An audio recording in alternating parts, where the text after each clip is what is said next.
everyone, welcome to my TOK talk. Now tonight I'm going to talk a little bit about TOK, and basically you have already know it's one of our IB course and it's a core course. Why is this important? Well, first of all, we already see the IB's mission. It wants us to develop in caring, knowledgeable, and caring young people, right? How we can make those kind of students coming out? Well, TOK is definitely a big tool of it. We can explore questions about knowledge and the process of knowing. Basically, interact with those different area of subjects. We're making students know those different knowledge and make them learn better. Okay, well, TOK course is provide students an opportunity to explore and reflect on different nature of knowledge and the process of knowing, right? So the major three components that we're going to discuss in this course is first, core theme, and second is optional themes and the areas of knowledge. So it's going to go over 100 hours of class time, and during this time, TOK pretty much play important role of, giving students this time to reflect on whatever they have learned on each of the subjects. That's what we're going to have for the TOK course.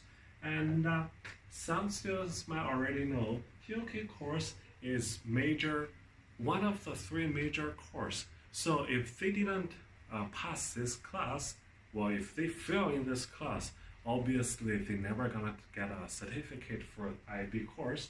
So be careful here, and by passing this class, you have to finish a TOK essay and also giving an excellent presentation, and that's all. And any question coming from this?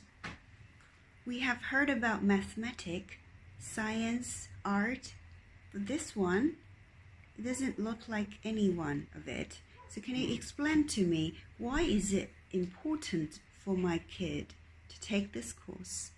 Okay, that's an excellent question. Now here, let's thinking about this. We already know we have, classes like math, classes like, natural, like science, like physics, chemistry. Some of my students are always asking, why we have to study stuff like that?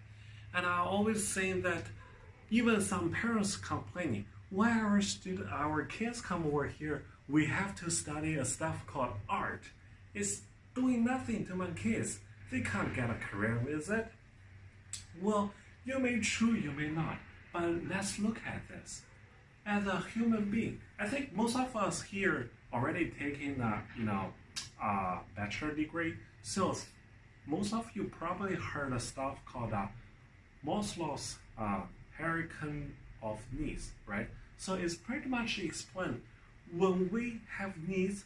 So very basic is we want to have food, water, breath, and stuff like that, right? And then the next level is safety. We want to have a safety, secure environment, our property, our life, right? But beyond that, what is that? We want ourselves to be confident. We want to be respected by others, right? We want a lot of things from others. We want some actualizations for ourselves. We want people to like us, right? And how we can create that? None of them are made by things called natural science, right? There's nothing made by stuff called physics. Like we can create food, water, clothes, but we cannot create stuff like that. So why we have arts? Arts is something help us to play a very important role to have our self-actualization, right? Have ourselves to be confident. So to answer your question, knowledge, a theory of knowledge is help you or help your kids to actually learn how this world is connected to each other. They wanted to become a social communicator, to interact with people, to know, to critical think each of the areas of knowledge, how they can connect together, and how can they put in real life situation to use this knowledge. That's why we learn this. This is a final two of all the subjects. Thanks.